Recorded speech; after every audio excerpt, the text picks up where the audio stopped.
Hey Visionaries, welcome back to the Your Biggest Vision Show. I'm your host, Leah, and today we have Darrell Silver, engineer, CEO, and co-founder of Thinkful here with us. Hey Darrell, thanks for being here. Thanks for having me. My pleasure. I'm really excited to hear from you. So a little bit of background before he tells his story. Thinkful is an online coding bootcamp, and it prepares its students for a career in tech from a standpoint of innovation, empathy, accessibility, and a true passion for their futures. Darrell launched Thinkful with his co-founder Dan in February of 2013 based on the idea that education should be available to everyone. And just last week, it was announced that Thinkful was acquired by Chegg for $80 million. Congratulations. Thanks very much. Yeah, absolutely.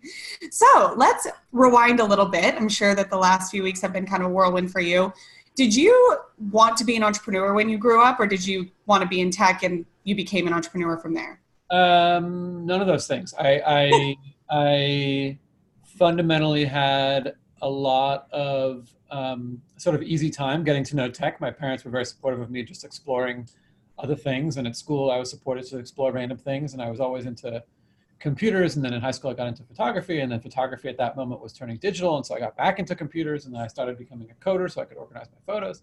And then after college, I worked in finance, and I found it quite fun on a day-to-day basis, but not fulfilling long-term.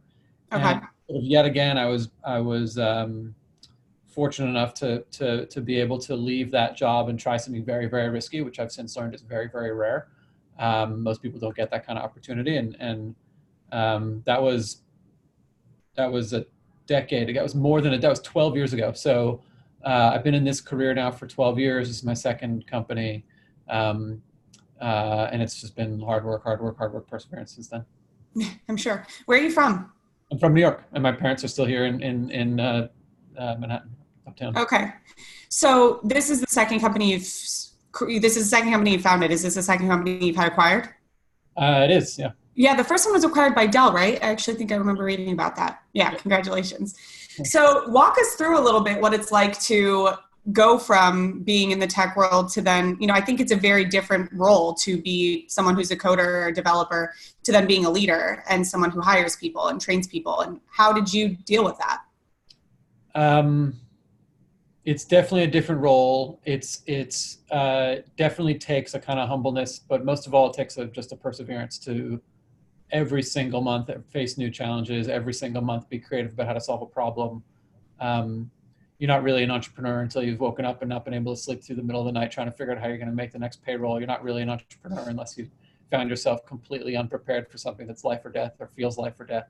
You're not really an entrepreneur unless you've felt like you were resting on your laurels and existing skills for 6 months and now realize how far behind you feel. So all of those things are true, and it's true in the transition from from a software engineer, which is such a focused, and in its ideal state is such a focused endeavor, and it's such a small team endeavor, to being something where you talk in abstraction, or you talk in motivation, or you talk in vision, and hire people that are aligned with that. And that transition is like, this is one of the many kinds of things you have to get used to if you're gonna grow with a company.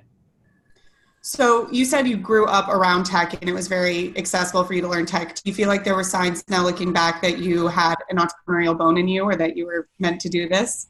Yeah, well, I don't know about meant to do it, but certainly with Thinkful over the last 7 years, what I've realized is a very, very small number of people have the exposure at a young age and the freedom through adolescence and adulthood to explore things like entrepreneurship. So for me, I think of it as less of, sure, like I worked very hard and all that, but fundamentally, the world was kind of set up for me to be very risk-taking in my career. And it's easy to think that it was like, because of the hours you put in this job, it's easy to think like you're the one who persevered and you're the one who succeeded as a result of all the work you put in, which is sort of true. But it's also true that I had the opportunity to do that, which a lot of people don't have, and that's even the rarer part. So the perseverance is rare, but and I wish more people had it, and we sort of think about how to train it. But fundamentally, I wish the world was allowed more risk-taking. And so when I look back through my education in elementary school, I was in a school that was very free-form and allowed me to push on boundaries. And they had a computer lab that had and nobody's going to remember this, but the computer lab had Apple IIe's, which are like the precursor to the Mac. And then at some point they upgraded to the Mac, and they had still wanted all the lesson planning to be done on the Apple IIe software. So they put what's called an emulator on top of the Mac to make it look like one of these old computers. I was like, that's crazy. And as this 8-year-old or whatever, I was like, this is crazy. So I figured out how to like get rid of the emulator and work on the Mac, which is this brand new fancy technology at the time. And so part of that is me, and I deserve a little bit of credit, right? I was pushing boundaries and all that. But most of that is actually that, number one, I was at a school with 2 Apple IIe's. Number two, I was then at the same school with Macs, which is crazy. Number three, I was given the freedom to sort of break the Mac and go outside the lesson plan, which is like extraordinary.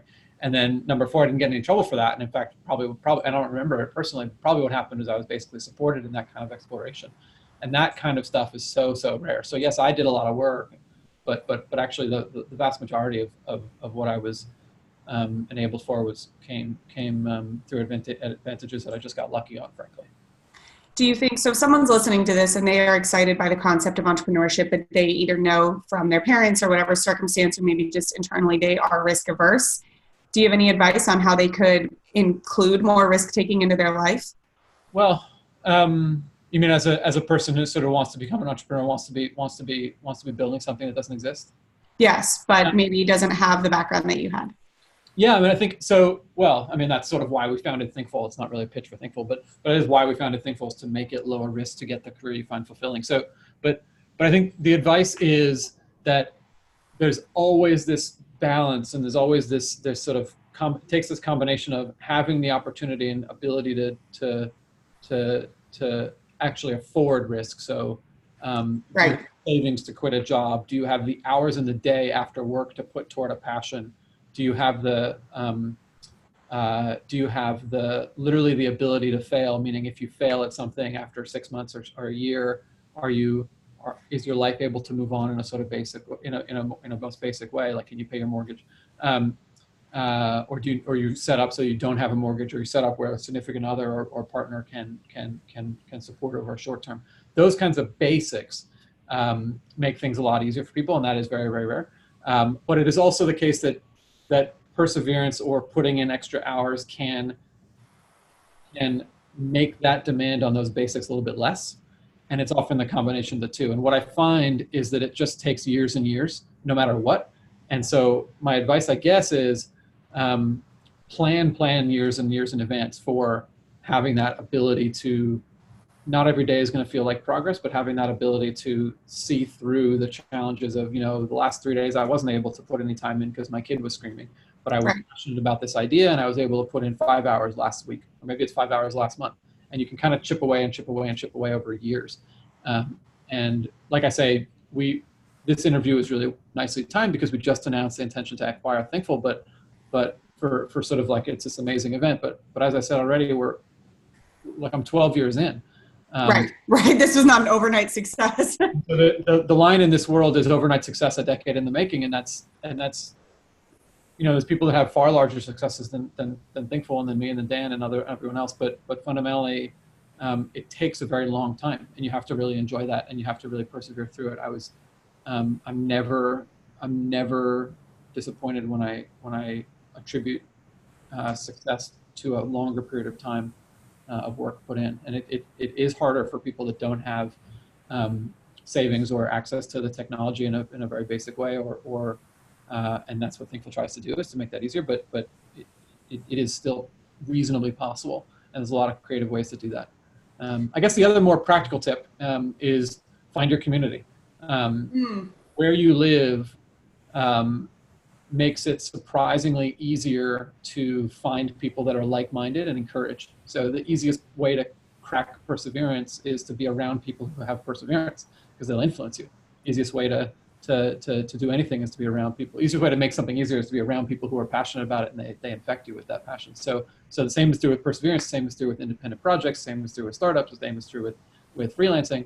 If you're around people who are passionate about it, it makes it easier. So find your community, I think, is one very practical piece of advice. And it might feel like you're not working on your project, but this is part of why co-working spaces are so popular. It's part of why meetups are so popular. It's part of why there are tech centers growing throughout the U.S. around that are not just in New York and San Francisco, but are actually growing faster in places like Milwaukee or San Diego or Denver or Portland or all over the country. Yeah, it's so funny you say that. Later today, I'm getting on a flight to go work with the Wisconsin Economic Development Corporation to showcase how Milwaukee's a great city for entrepreneurs right now. It's really blowing up. Okay, so I love the advice about community. I also love the advice about what you said about making your life practically risk averse. Is there anything, I'm just curious, you might not have an answer off the top of your head for this, but is there anything internally from a mindset perspective for you that helps you with your perseverance? Like, what's your go-to when things go wrong? Or how do you pick yourself back up? How have you gotten better with failure emotionally?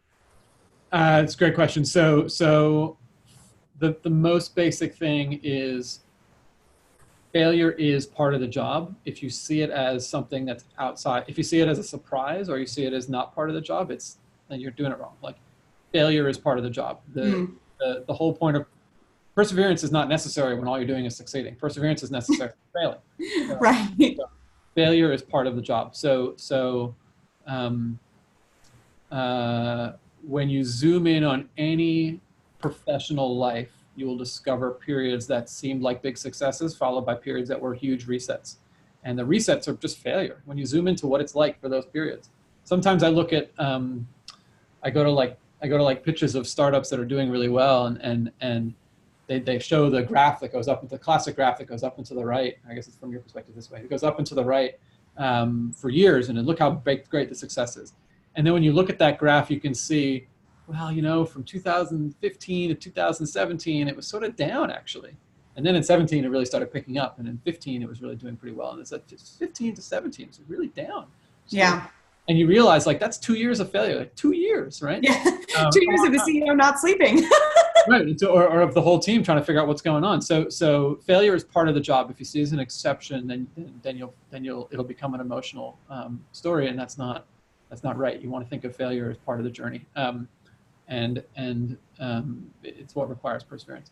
And then the other thing I have is a co-founder. Co-founder is incredibly powerful for being able to level set you, because it's often the case that your failing is not your co-founder's failing, and when it's combined, it means that there's something the two of you have decided to do, or maybe the three of you. So those relationships are absolutely key. Yeah. Do you have advice on how to find a co-founder for someone who might not know where to even begin to look? I think it definitely find your community. Yeah. And it starts there, but honestly, I don't, and I wish it's a topic that people are probably smarter on than me. I think I got very lucky, but I think when I think about how I got lucky, I found Dan 5 years into that 12 years that I'm in right now, right? So from one perspective, it took 5 years. Right. That whole time, but that's the story. These things take a while. Yeah, no, that's great. Shifting a little bit to some of the things you've been alluding to your values at Thinkful, I know that, well, you tell me, make sure I'm right, that in Thinkful, you do not have an application process to your school, or you do have an application process, but you do not, essentially you want to encourage everyone that can join to join. Is that right? Yeah. You want it very accessible, and then you either guarantee or promise some sort, work with your students once they graduate your school to get a job every time. You really kind of do it differently than colleges. So I think that that's absolutely amazing. And I'm sure that there's been, I can't help but think, has there been a tension there at all between allowing so many people in and wanting this to be accessible to everyone, and then still trying to take on this very big and real responsibility of getting that many people jobs? That's a lot. It's a challenge. So we only admit people that we think are going to succeed, but the core decision is around how we decide that someone is going to succeed. Yeah. So how do you decide? What we do look at is whether you've got proven, like whether you've shown that you can actually put in the time, and you've shown you've got the beyond curiosity, but a passion for the outcome that you're looking for, that fulfilling career. What we don't do, and this is what the change is from traditional system, we don't look at test scores, we don't look at pedigree or anything like that. And so when we think about open admissions, we're trying to be open to anyone who's got the passion to do the job because it is hard work, but we're not trying to prejudge whether your path to getting to us means you're more or less likely to succeed. I think the challenge in one of the benefits of our model is that it's a reasonably fast turnaround for education. Now, it's 6 months until you graduate, 6 months to anywhere from 0 to or -2 to 6 months to get a job. But so the turnaround isn't that fast. It can be like 4 months to a year. But the feedback we get on our students is reasonably fast relative to a traditional higher ed system, which is measured more often in years. And especially the ROI on that education is measured in decades. And so we get pretty good feedback about whether it's working. But again, it's about letting people, it's about being able to stand behind every student or stand with every student who's joining, that they're going to succeed on the same rates that we see across our entire student body. Right. And you offer mentorship for all your students? Yeah, since our first test cohort in November 2012, when it was me and Dan being the first 2 mentors, we've had one-on-one mentorship. One-on-one mentorship is key for motivation. It's key for accountability. It's key for feeling like you can ask a question that you feel might be stupid, like all these things. And so that's all part of what we've done. Have you struggled to scale with such high touch parts of your business? We've not actually. One of the key things we did in 2013, one of the big questions we had in 2013 that we answered, and it was really key, was can we find people that are motivated to be the experts and do this kind of mentorship? And the answer is yes. Like, it turns out, if you make it fun, like we don't ask people to recruit students, we don't ask people to handle billing and lesson planning, and you just got to show up and do the fun parts of mentoring, which is like to be there, and you can do it part-time. There are millions of people who are experts in the domains we teach, web development, software engineering, data science, data analytics, and design. Like there are millions of people who are experts in those fields. And if you think, do you want to, it's not exactly volunteering, they're paid, but do you want to kind of volunteer like 5 hours a week to work with students and to see them grow? And all you have to do is the fun parts of helping them solve problems and then seeing them succeed month over month. And the answer turns out to be yes. Like, it's a skill that people do. We sort of learned a lesson that you can learn all over the internet around user-generated content, but there's a key thing that people contribute to if you make it fun and easy for them. And so I haven't had trouble with that scaling. Actually, it's been one of the really remarkable things that we were surprised by in the early days of Thinkful. Yeah, what an amazing component to your business. I love that entire concept. And so when you founded your first company, did you fundraise for them as well, or did you fundraise for it? I did like friends and family a little bit. Yeah. Not much, and I frankly don't know what those people were thinking by investing in it. In hindsight, didn't know what we were doing. It was just failure throughout. So it was exactly that model. It was failure throughout and then perseverance. And the people that I worked with at that time, like my team, we were small, but my team, like I'm still very good friends with them, and I would work with them again. So yeah, I don't know what the investors were thinking, but luckily, yeah. So, but that was very different because I think, correct me if I'm wrong, but one of your biggest rounds for Thinkful fundraising was $40 million, something much, much more massive. Is that right? Yeah, well, we raised a lot less than that in practice before this acquisition announcement. For Thinkful, we've raised, I think, about 15 or 16 for Thinkful. Wow. So, and then this acquisition announcement sort of preempted our fundraise that was underway. But yeah, no, Thinkful, we had an inkling of what we were doing. In hindsight, I would have said, boy, gee, you really had to work a lot harder than you might have otherwise had to in that first company, because you really didn't know what you were doing. And I wonder, so my advice nowadays for people that are thinking about that is, have you worked at a company that you'd want to build?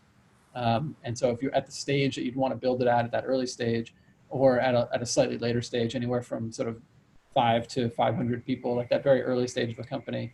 And I think that experience can be extremely valuable and a lot lower risk and a lot easier to transition from there to your own company. And I had not done that. And so perpetually, that first company, we tumbled through it as a result. And it was successful in the end, but man, in hindsight, what were we thinking? Hey, I think that no matter where you start from, though, any entrepreneur is going to look back and have a moment of, what in the world was I thinking? Yeah, I will say one of the things, it's funny actually, one of the things I always tell our product teams is the earliest indication that you're on something good is when you feel really stupid about discovering it because you think, gee, I wish I had done this. I wish I had done this 6 months ago. And it turns out like the decisions that are really good are the ones you really feel like you could have made earlier. And so it almost fits exactly that model of like, geez, in hindsight, man, I really should have known. Yeah. Decision. That's so true. I like see that with my clients too. Once they know they want to start doing something, I mentor entrepreneurs, and once they start doing something, they're always like, oh, I'm just kicking myself for not doing this 6 months ago, but here we are. And it's like, that's really good advice. That's when you know that you're doing it right. Right, and you can get that advice faster. You get it almost instantaneously in your brain, faster than the data will show it, faster than the customer will respond to it. So it's a pretty funny hack. Yeah, it is true. Okay, so you go from software engineer developer, and then you go put on your entrepreneurial hat, and then you put on a fundraiser hat. Was that unnatural for you? Did you do a lot of fundraising? I'm sure you had to in the beginning. Yeah, you do a lot of fundraising and investor relations and sort of market relations and networking and all these pieces. They're all part and parcel of the same job. I think what you realize is every role becomes a sales role at some point. Yeah. Whether you're selling in recruiting or you're selling in vision or you're selling in the market, like or you're selling some peer set or you're selling some competition, like every role becomes sales. And you have to kind of be turned on by that a little bit. And I think one of the fun parts of this job is you get to really discover what you're turned on and turned off by, really in a way that matters. It's not an academic experience. These are people's jobs on the line, and so you have to sort of react to what your next. You have to figure out what the next challenge is for your job as it evolves, and then you have to also figure out whether you're any good at it, and whether you want to be any good at it. Yeah. So fundraising or the process of understanding where the market is on your product and positioning it and all that stuff. That's something that I found I really quite enjoyed. The process of acquisition, the process of that negotiation, the process of keeping the company running or sort of like delegating so much of the company running operationally while you get to focus on that stuff. It turns out it's quite fun. But there's plenty of parts of the job that aren't that I can't find fun, and so I try to make sure we hire people, or at least I get Dan to to deal with it. Yeah. Do you have any tips for how to become a better salesperson, or do you have a way that you feel you've become better at selling? Advisors is one of the most obvious. So again, 12 years in, you get to know some people that you think are smart. So one of the things I've noticed is there are people that make you smarter when you're around them, and there are people that don't. And it has nothing to do with those people. It's just a combination of me and that person, or you and that person.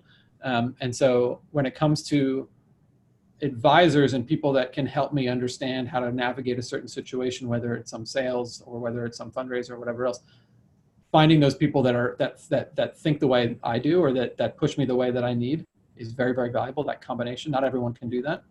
By definition, there's different ways of doing the same job. And so you have to find the people that are good for you. But those advisors are incredibly valuable because they've hopefully seen more than you. They've been through it before. They're on the outside, so it's less emotional. By describing the situation you're in, you often articulate your own problem and solve it. So there's an enormous value there. And people do it. Don't tell them they could charge, but basically a lot of people do it for free. And that's number one. Number two, that same idea of find your complement, find the people that make you smarter. That's true in fundraising as well. A lot of people I talk to about fundraising, they hear no and they say, I'm getting 80% no's, and it's actually like irrelevant. If you ask the wrong person the right question, you'll get a bad answer. So you should ignore all that. You should understand where their answer is coming from, and only listen to the people that are giving you feedback that's coming from the right place. So understanding a process and reacting to the market is incredibly important. That's why I call it less about fundraising and more about getting an understanding of the market, because when you fundraise, you should have some sense of product market fit, whether it's your founder to the product and you have nothing, or whether it's customers that are responding or whatever. You should have some definition of product market fit that works. And from there, it's more about understanding the market's response to your product market fit rather than fundraising. Because once you understand the market response, you can then say, well, gee, it makes logical sense that money goes from that investor to my company, and equity goes from my company to that investor, or something, or whatever the mechanic may be. Maybe it's I can understand why this customer is getting is going to give me dollars in order for some service that they're going to get much more value out of. And like, it's less about, sales is less about sales, and fundraising is less about fundraising. It's more about understanding what the market's trying to do. And so a lot of that is filtering out all the noise, of people that are irrelevant to your product's future, and only focusing on those that should want your product or should want your service. This is such good advice. There's two things that I love that I want to pull out from what you said, because I think it's so relevant to, I work a lot with online entrepreneurs, which is a very modern way to run a business. It's all virtual. And so often they'll come to me and they'll be like, I know that you told me to raise my prices, but I told my mom and she just thinks that that's way too much. And it's like, your mom is not your ideal client at all. Why are you asking your mom for advice on how much you should be charging when your mom has no idea how this kind of business works at all? Yeah, the pricing is one of the biggest areas that people make mistakes, because you think you can't imagine someone paying that amount of price, and what that means is you don't actually understand the value you're offering. Right. Entrepreneurs tend to really underprice products. Right. Especially when they're selling to companies, because they just don't understand the value they're offering their customer. Right. That, and then the other thing I wanted to pull out was how you said that, fundraising isn't really about fundraising. Sales ends up not being about sales. In a way, it really comes down, it can be kind of seen as service. If you have a problem, I know how to fix your problem. We can have a conversation about it, and it really doesn't need to be that much more complicated. Right. I mean, what is a startup but a search for a more efficient economy, right? So finding, you're literally the tip of the spear as a person doing the quote unquote fundraising, you are the tip of the spear for what is the efficiency in the market that you're creating. And so if you don't understand that, then it's going to be hard. And if you do understand the efficiency you're providing your customer, the reason they're hiring you, the service you're providing that's better than what they have already, like that becomes a fit. The rest of it becomes a foregone conclusion. Yeah, and I love what you're saying about startups being about efficiency, or about solving a problem better than the current way they're doing it. Because another thing I think a lot of aspiring entrepreneurs or new entrepreneurs put this pressure on themselves to like invent something new and out of the blue. And a lot of times you're just doing something better than someone else has done it. You don't necessarily have to invent something that's never existed before. It just needs to be an improved way to do it. And I'm sure that's what you guys did a lot. You took certain bits and pieces of what already existed and put them together and made it a lot better. Did you feel pressure in the beginning what was that like in the beginning when you were trying to fine tune it? Well, so it's especially true in education that everything's been done, and it's about combining the right ingredients to a solution. I think what's really interesting about product development and technical product development is the things that have been done, you approach them differently when you're using software instead of process, but detail. I think the things we did at the beginning of Thinkful were, we just had a couple of opinions about the way the world should work. So we said, we don't think people are going to learn from video. We think you need one-on-one interaction. We think you need human interaction. And then from there, we just got rid of we just tried stuff. From there, we just tried stuff. You have to have human interaction. You have to be able to do it on your own time, and it should be online because that seems the most efficient. And so from there, you could spend months planning out more and more ideas about what might work, what might not work. But we just said, well, what's the instant way to go from, we think it should be human interaction, we think it should be online, and we think you should be able to do it on your own time. Like, how do you actually turn that into something that somebody can use and buy? And then how do we see if someone wants to buy it? It was Dan who said, well, let's just run a class. So this was like October 15. He said, let's just run a class. By the week before Thanksgiving, that same, 4 weeks later, we had a class of 6 people. And so you could spend months doing all sorts of forward planning around to deliver. Such good advice. But you just get going, you just do it. Just try stuff. Just try stuff. So we had a couple of key opinions. Maybe they're right, maybe they're wrong. You don't really know. It doesn't really matter. What matters is getting feedback from people that you think you're going to find value in your product. So we just tried it, and in practice we got to $500,000 in revenue, like an annual revenue, using Google Docs as our curriculum. So we tried something, it didn't work. We tried something else, didn't work. We tried something else that worked, and we just kept doing it every day. We kept doing more and more of it, and that led us to still using Google Docs to get to $500,000 in revenue. Wow. Which is sort of crazy, but it's definitely the right solution, right? But because then when we really wanted to build a platform, we knew what we needed. Right. To that stage fast. Right. I have my last question for you, and then I have a few lightning round questions. But just shifting a little bit, you obviously have worked what I'm assuming is more than most over the past 12 years. You know, being an entrepreneur is all demanding. I fully don't believe in the work-life balance concept here. Have you felt like, have you experienced any tension between like this influencing your personal life too much? Have you struggled to find balance, or have you just kind of accepted like, this is who I am and this is what my life's going to be like? It's a great question. So I've been very lucky there as well with a husband that's very supportive of it. I think in the last year, there's been, so let me put it this way. When I was in finance, I would work sort of 50, 55 hours a week. And I was just starting to date my now husband. That was 2007. And then when I quit that job and started working on this other stuff, he was like shocked at the number of hours I would put in. He said, "You're not going to be able to do that." Every year it sort of ticked up a little bit.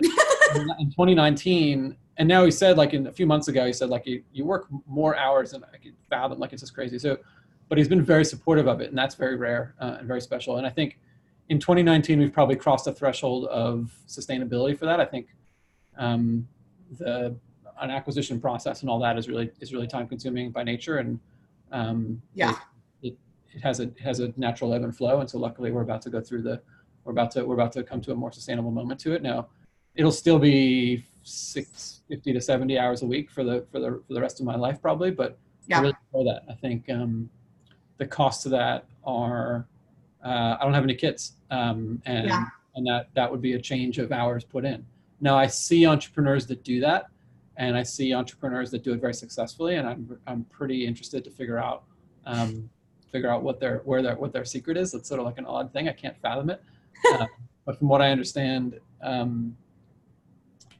and this is another lesson I get from Dan, you have to really think about whether you're actually on a sustainable route for you personally, and you can't let, like, maybe a month is really busy or a month is not busy at all, but you have to be on a sustainable path for the number of hours you work or the focus you have on work, as opposed to the rest of your life.